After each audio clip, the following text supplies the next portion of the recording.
Next member to speak is Shri Manoj Kumar Jha, 15 minute. जी, शुक्रिया vice chairman साहब, शुक्रिया तमाम सदस्यों का जो नए चुन के आए हैं, शुक्रिया इस मैंडेट का भी जिसने दोनों पक्षों को एक संदेश दिया है। सबका शुक्रिया अदा करते हुए मैं सबसे पहली चीज कहूंगा कि महामहिम के एड्रेस को अंग्रेजी में कहते हैं एड्रेस और हिंदी में कहते हैं अभिभाषण। मैंने बीते वीकेंड पर काफी सर्च किया कि अभी उपसर्ग लगाने के पीछे मंशा क्या होगी, तो जितने मुझे तत्व मिले उससे ये लगा कि कोई बहुत बड़ी चीज होती है। मुझे स्मरण हुआ लोकसभा में प्रोफेसर हिरेन मुखर्जी थे, वो कहा करते थे कि अभिभाषण यानी प्रेसिडेंशियल एड्रेस पक्ष और विपक्ष को मिलकर लिखना चाहिए। पक्ष सिर्फ अगर लिखता है, या उस वक्त कह रहे थे हिरेन मुखर्जी, तो कोशिश ये होती है कि दृष्टिहीनों को चश्मा पकड़ा दिया जाए। हमारी कोशिश वो नहीं होनी चाहिए। मैंने पिछली दफा भी कहा था, अब कब ये बदलाव होगा मैं नहीं जानता, लेकिन इस मैंडेट को मैं सबसे पहले बोलूंगा, उसके बाद बिंदुवार कुछ चीजों पर पैरा दर पैरा जो अभिभाषण के संदर्भ थे। शुक्रिया बहुत बहुत। तो वाइस चेयरमैन साहब, मैं उन बातों का बहुत जिक्र नहीं करूंगा जो उनकी बातों में शुमार नहीं थी। अब ये मैंडेट की बहुत चर्चा हो रही है, मैं नहीं जाना चाहता हूं। किसी ने कहा अब की बार फलाना पार चिलाना पार, हमने ये कहा, लेकिन मैंडेट दोनों के लिए एक बात कहता है। उधर मैंडेट कहता है कि मैं मेरा मुझको की सीमा होती है, आत्ममुग्धता की सीमा होती है, व्यक्ति केंद्रित विमर्श की सीमा होती है, लोकतंत्र में सामूहिकता बहाल होनी चाहिए। और हमारे लिए संदेश है कि आपने जो कुछ किया शायद इनफ नहीं था। अगर हम किताब संविधान के हाथ में ले रहे हैं तो इसके पन्ना दर पन्ना, सफा दर सफा, हरफ दर हरफ हमको जीना पड़ेगा, लोगों को भरोसा दिलाना पड़ेगा। लेकिन हाँ, इस मैंडेट की कुछ खूबसूरत चीजें बता रहा हूं। लोकतंत्र में सामूहिकता बहाल हुई। मैंने बीते 10 वर्ष से कान तरस गए थे एनडीए सुनने को। बीते 1 महीना में इतनी बार एनडीए सुना, दिल को बहुत सुकून हुआ। यकीन मानिए, विपक्ष में है, शत्रु नहीं है, लेकिन व्यक्ति केंद्रित विमर्श से यह मैंडेट आपको भी बाहर ले आया, वो बेहद आवश्यक था। दूसरी चीज कहूंगा, हल्के लाइटर टोन में, अचानक मुझे लग रहा है कि हमारे प्रिय रक्षा मंत्री जी की जबरदस्त वापसी हुई है। हर मोर्चे पे वो हैं। इससे बात करनी है तो रक्षा मंत्री जी, उससे बात करनी है तो रक्षा मंत्री जी। ये सुखद संकेत है, ये सुखद संकेत है इस लोकतंत्र के लिए। अब माननीय वाइस चेयरमैन साहब, मेरा ये कहना है कि नीट को लेकर के बहुत बात हुई, नहीं बोलूंगा। मैं अलहदा आदमी था जब एनटीए बन रहा था, उस समय वेंकैया नायडू जी थे वहां। मैंने 0 आवर में 3 बार कहा कि इस देश को इस तरह की व्यवस्था परेशान करेगी। ये बीमारी नहीं पालनी चाहिए। 1 नेशन 1 फलाना, 1 नेशन 1 टिमकाना, 1 नेशन 1 चिल्लाना। काहे को भैया, कहीं ऐसी स्थिति नहीं हो जाए कि 1 नेशन 1 ठेकेदार, 1 नेशन 1 कॉन्ट्रैक्टर। पूरी तरह हुआ नहीं है संजय भाई, होने की संभावना है। अब अभी मैं इसलिए कह रहा हूं कि लोग कहते हैं कि राजनीति मत करो इस पर। मैं पूछना चाहूं कि लोगों की पीड़ा परेशानी, 25-30 लाख युवाओं के सपने तहस नहस हो जाएं, आप विपक्ष से क्या उम्मीद करते हैं? आपकी ऑर्केस्ट्रा में शामिल होकर कहे साहब तेरे सुबह की जय, साहब तेरे शाम की जय। ना, विपक्ष को अपना काम करने दीजिए। अगर आपने ईमानदारी से एनटीए का मूल्यांकन किया होता, आपने क्लीन चिट पहले दिन ना दी होती हड़बड़ी में, आज ये नतीजे ना होते। एक वर्धा विश्वविद्यालय है, मैं आपके माध्यम से कहूं, हमारे माननीय हेल्थ मिनिस्टर और लीडर ऑफ द हाउस है यहाँ। सर, वर्धा यूनिवर्सिटी में बहुत बड़ा फर्जीवाड़ा चल रहा है, जांच करवाइएगा। आप पावरफुल लोग हैं, हमारे पास पावर नहीं है। हम आपसे आग्रह कर सकते हैं, यह आग्रह कर रहा हूं महात्मा गांधी के नाम पर। वो विश्वविद्यालय हो रहा था और गांधी जी के लिए जो चीज त्याज्य थी, वो सारी चीजें उस विश्वविद्यालय में हो रही हैं। परसों टिस में क्या हुआ, ये सब चीजें हमें चिंता देनी चाहिए। अरे आज आप सत्ता में हैं, कल को हम सत्ता में होंगे, लेकिन अगर देश के सरोकार ही रुग्णावस्था में चले जाएंगे, बीमार पड़ जाएंगे, तो फिर क्या बात, फिर कौन सी राजनीति, फिर कौन सी समाज नीति।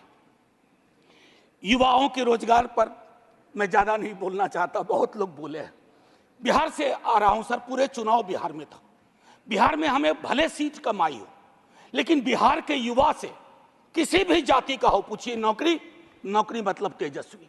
हमने मयार बदला, वहां चिंतन बदल दी, धारा बदल दी। अब आपकी मर्जी है, कुछ भी कहिए, आप लोग तो जज भी हैं, इन्वेस्टिगेटिव एजेंसी है।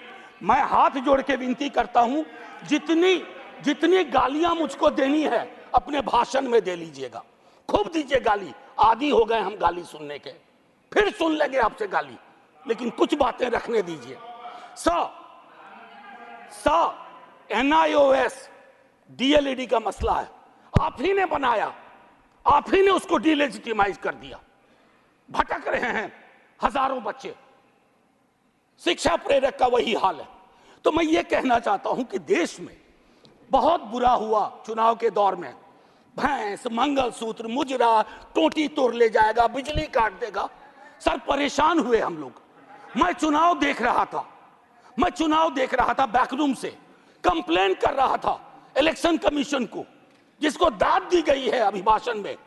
सर कंप्लेन फर्स्ट पेज में किया, परसों मेल आता है, परसों, डे फॉर यस्टरडे, अपना नाम, पता, असेंबली नंबर, मोबाइल नंबर भेजिए। अब किस बात का भैया, अब किस बात का? ये व्यवस्थाएं हैं। इलेक्शन कमीशन की क्रेडिबिलिटी पे एक सर्वे हुआ, 28% लोगों का सिर्फ भरोसा है। इससे ज्यादा भरोसा तो पंचायत वेब सीरीज में फुलेरा के ग्राम प्रधान का है। लोगों को यह सोचना चाहिए। Sir mathematical length of tenure के आधार पर नेहरू बनाने की कोशिश हो रही है। Sir mathematical length of tenure से नेहरू नहीं बनता। नेहरू बनता है जो गर्म हवा को पी सके, दूसरे के जख्म को देख करके उस पर मलहम लगाए, जख्म कुरेदे नहीं, जख्म पे नमक ना छिड़के, वो होता है नेहरू। तो सिर्फ मैथमेटिकल इससे। अब सर आपको एक छोटी चीज बताऊं, जातिगत जनगणना की मांग की थी, हमारे जदयू के साथी लोग भी थे, अभी हैं मंत्री जी प्रणाम, हमारे जदयू के साथी लोग भी थे। नीतीश जी, तेजस्वी जी ने मिलकर सर्वेक्षण कराया। सर मैडम कोर्ट में आया, कोर्ट में कौन खड़े हुए यहां, नाम लूं, सॉलिसिटर जनरल ने रोकने की कोशिश की। किसके इशारे पे हो रहा है? एक तरफ आप कहते हैं वंचितों का कोई नुकसान नहीं होने देंगे, और दूसरी तरफ आप इस प्रकार की कोशिशें करते हैं। आज बिहार की सबसे बड़ी मांग है कि सर्वेक्षण के बाद जो आरक्षण का आधार बढ़ाया गया उसको 9वीं अनुसूची में डालिए।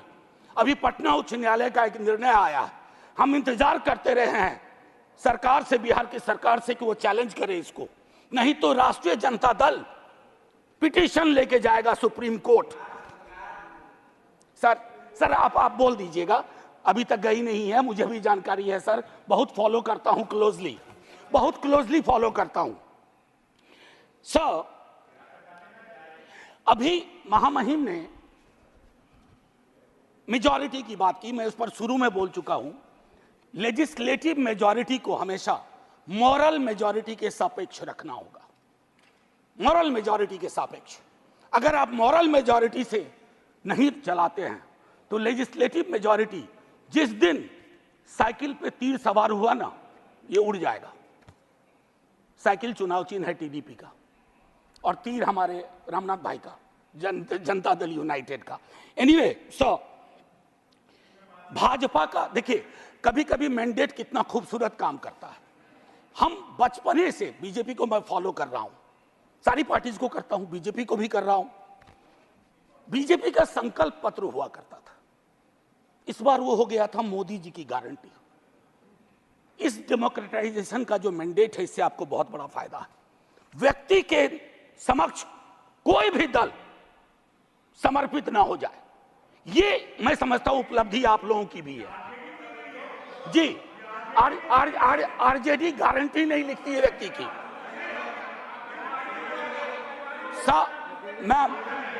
Ma'am protect me, I need your protection.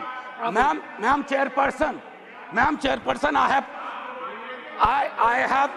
have 15 minutes. आप Would you care to sit down, sir? आप हाथ जोड़ रहा हूं, जरा मैम। बीच में मत बोलिए। ये तरीका नहीं है sir, leader of the house ऐसे चलेगा? आप बीच में मत बोलिए प्लीज। मैम कभी किसी को टोका टोकी नहीं करता हूं, सच चुभने लगता है सर। मैं फिफ्थ पैरा दिखाना चाहता हूं, प्रेसिडेंट के एड्रेस का फिफ्थ पैरा। इसमें कहते हैं ग्रोथ स्टोरी, अच्छा लगता है सुन के। What kind of growth? कैसी प्रगति, कैसा विकास? Joblessness, hopelessness, फेसलेसनेस। और आप चाहते हैं कि उस इकोनॉमिक प्रॉस्पेरिटी के पक्ष में हम ताली बजाएं। मैम मेरी ये किताब कॉन्स्टिट्यूशन संभवतः सबसे पहले मैंने ही दिखाना शुरू किया था। निर्मला जी नहीं है हमारी फाइनेंस मिनिस्टर, हर बजट के बाद में आर्टिकल 39 पढ़ता था। कॉन्सेंट्रेशन ऑफ वेल्थ, कोई ब्लूप्रिंट है कि आय की जो असमानता है इस देश को लील रही है? ताली बजा रहे हैं। 5 करोड़ पूंजीपति तरक्की कर रहे हैं, उसको देश की तरक्की मान रहे हैं? कभी उस युवा से पूछिए वो देश की तरक्की को कैसे देख रहा है, ऐसा जवाब देगा कि मुश्किल पड़ेगा हैंडल करना। मैम पैरा 16 में बाबा साहब को सेलेक्टिवली कोट किया गया। ये सेलेक्टिव कोट बड़ा परेशानी का चीज है कि आप किसी को सेमीकोलन के बाद कोट कर दें, उसके पहले की बात छोड़ दें। ये इसको हम लोग की भाषा में एकेडमिक्स में कहते हैं ऑलमोस्ट अकिन टू प्लेजरिज्म। वो किया गया। अब प्रधानमंत्री जी ने चुनाव के वक्त कहा कि एक ही जाति है, वह है गरीबी। सुनने में शायराना लगता है, खूबसूरत लगता है, फिल्मी लगता है, लेकिन ऐसा क्यों है कि जातिगत हिरार्की में नीचे जाते हैं तो गरीबी बढ़ती है, ऊपर जाते हैं तो गरीबी घटती जाती है। अब मैं समझता हूं कि ये NFS नॉन फाउंड सूटेबल ये चिंता का विषय है सबको। अभी अनुप्रिया पटेल जी को चिट्ठी लिखनी पड़ी है। मैं बताऊं, ये एक मानसिक रोग है जो नॉन फाउंड सूटेबल करता है विश्वविद्यालयों में। इस मानसिक रोग से डील नहीं किया ना तो हमारी कथनी और करनी में मीलों का फासला होगा। कहा गया पहले की कुछ सरकार अनस्टेबल थी, लेकिन अगर आप प्रो पीपल लेजिस्लेशन का विश्लेषण करें तो सबसे ज्यादा खूबसूरत क्षण सो कॉल्ड कोalition गवर्नमेंट में आई है। और मुझे उम्मीद है कि आपकी इस कोalition गवर्नमेंट को भी उस प्रेशर को समझते हुए प्रो पीपल लेजिस्लेशन पे काम करना पड़ेगा। टू बिगिन विथ अग्निवीर को सेना में भर्ती को पुरानी तरीके पर लाइए ताकि युवाओं के साथ न्याय हो पाए। मैम वो मैं बोल चुका हूं। भारतीय न्याय संहिता आज से लागू हो गई, लेकिन हमें याद रखना चाहिए 150 सांसदों के निलंबन के साथ यह पास हुआ है। इसमें कोई चर्चा नहीं हुई। ये एक कदम है पुलिस स्टेट की ओर, एक ऑर्वेलियन स्टेट की ओर। इससे मैं आगाह करता हूं क्योंकि हमेशा आप वहां नहीं होंगे। जब यहां होंगे तो यही दंड प्रावधान लागू होंगे। मैं और सुनिए, para 26 disruptive forces are conspiring to weaken democracy. महामहिम से कहलवाया गया। ये स्टैन स्वामी कौन थे? कैसे इस दुनिया से गुजर गए? क्यों आज भी उमर खालिद, मीरान हैदर, खालिद सैफी जैसे जवान जो सरकार की आलोचना को देश की आलोचना बना दिया गया। और मैं 2 किताब, अगर ये किताबें मेरे पास आती हैं तो नड्डा जी के कार्यालय में भी पहुंचना चाहिए। The incarcerations by Alpa Shah और ये challenging caste by Ajaz Ashraf. ये दास्तान है democracy, how it is being muzzled. Anyway ma'am मैं ज्यादा वक्त लेते हुए नहीं कहूंगा। इमरजेंसी पे बात हुई मैम वाइस चेयरपर्सन, इमरजेंसी पे बात हुई। सचमुच बहुत बुरा अध्याय था, लेकिन मुझको लगता है कि इंदिरा जी के एडवाइजर बहुत स्मार्ट नहीं थे। आज की तरह के होते ना तो कहते 352 की जरूरत भी नहीं है, ऐसे ही बना देंगे। ये हालात, ये फर्क है। और आखिरी में कहूंगा कि ये जो चुनावी विमर्श है, इसकी वजह से जहर बहुत है समाज में, लिंचिंग चल रही है, लिंचिंग।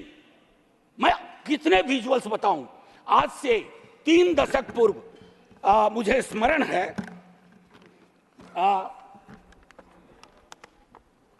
राही मासूम रजा ने एक छोटी कविता लिखी थी, मैं यही कह के खत्म करूंगा। उन्होंने कविता लिखी थी, वो आधा गांव के लेखक थे, कई लोग उनको महाभारत के लेखक के रूप में जानते हैं। उन्होंने एक, और उनके लिए गंगोली और गंगा उनकी माँ थी, ये था एक भारतीय मुसलमान का चित्रण।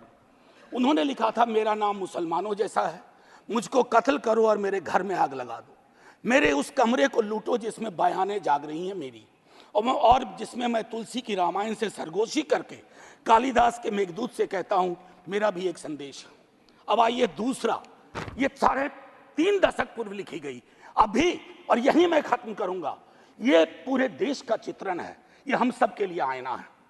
वरना मारे जाओगे, रघुवीर सहाय को याद करते हुए एक युवा कवि अदनान नाम के लिखा है, मत भूलो कि तुम मुसलमान हो, बस 30 सेकेंड और लूंगा, मत भूलो कि तुम मुसलमान हो, बस लोगों को छलावा देते रहो कि तुम मुसलमान नहीं हो, वरना मारे जाओगे। राह चलते ख्याल रखो कि कहीं तुम्हारी कमीज से मुसलमान होने की बू तो नहीं आ रही। ख्याल रखो किसी से बहस करते हुए, कुछ बोलते हुए, कुछ करते हुए, यहाँ तक कि हंसते और रोते हुए भी कि कहीं तुम मुसलमान तो नहीं लग रहे हो, वरना मारे जाओगे। ये बात हमेशा याद रखो कि तुम एक मुसलमान हो और तुम मरोगे नहीं, एक दिन मारे जाओगे। विवेकहीनता, तर्कहीनता के समाज को ध्वस्त करिए, आइए हिंदुस्तान बनाइए, वो हिंदुस्तान जहां कोई फर्क ना हो, गले लग सकें, ये नहीं कि चुनावी मंच से कुछ, जमीन पे कुछ। जय हिंद मैम, जय हिंद। Thank you.